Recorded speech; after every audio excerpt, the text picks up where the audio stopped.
Hey everybody, and welcome back to the channel, and welcome to the next video in how to become a freelance artist series. Now, in the last video we talked about what freelance is and what that means, right? Now, apparently that didn't scare you off because you're here, which is good. And in this video what we're going to do is we're going to talk about required skills. Now, the required skill set depends basically on two things: what you want to do and at what level you are. I mean, if you are a junior level artist, right, and that doesn't relate to your age, but more to your skill set, it might be difficult for you to find freelance work because you don't have that diversity just yet, right, and that experience. But you might decide, okay, I'm going to make 3D models and sell them online on websites like TurboSquid and so forth. If that's the case, then a different skill set is required than if you are, for example, working as a freelance 3D artist in the automotive industry, okay? So let me split this up a little bit into different sections. And I got a little cheat sheet here, so we'll have a look. Okay, so basically what you need is business skills, technical skills, and creative skills. Now, let's look at the technical skills first. When I'm talking about technical, I'm talking about software knowledge. Where are the buttons? What do they do? How do things work in Maya? How do they work in Blender? How do they work in ZBrush? And so forth. Now, knowing all these software packages is a good start, but it's not enough, right? And I always get the question, should I work in Maya? Should I work in 3ds Max? Keep in mind that as a 3D artist working freelance, you have the option to choose your own software, but on occasion you might get a question to use the client software. So you need to be flexible there, right? Now that's the technical part. And at what level, again, heavily depends on the skill level required for the job, okay? Now the second part is the creative aspect. And you can split this into basically two things. I like to call it the creative aspect within your screen. So being creative while creating a model, if there's room for that. Let's say you get a question to make a fantasy model. That's something very different than they giving you a concept piece for a car and asking you to model that, right? So let's call that creative within your screen.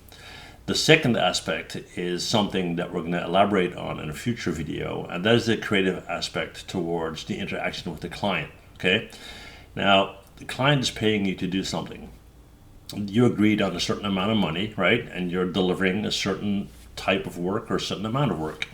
Now, the way to build a relationship with that client is to create more value than they expected, right? Basically making them happy, okay?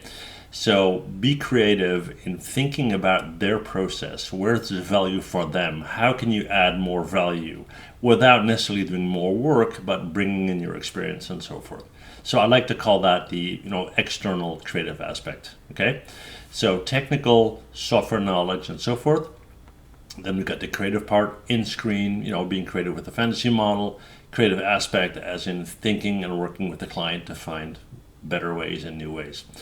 Now, the next one is maybe even more important, and this is related to the type of industry you want to work in.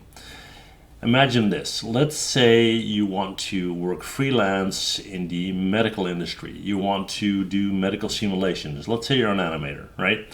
Now, keep in mind that it's important for you to be able to speak their language.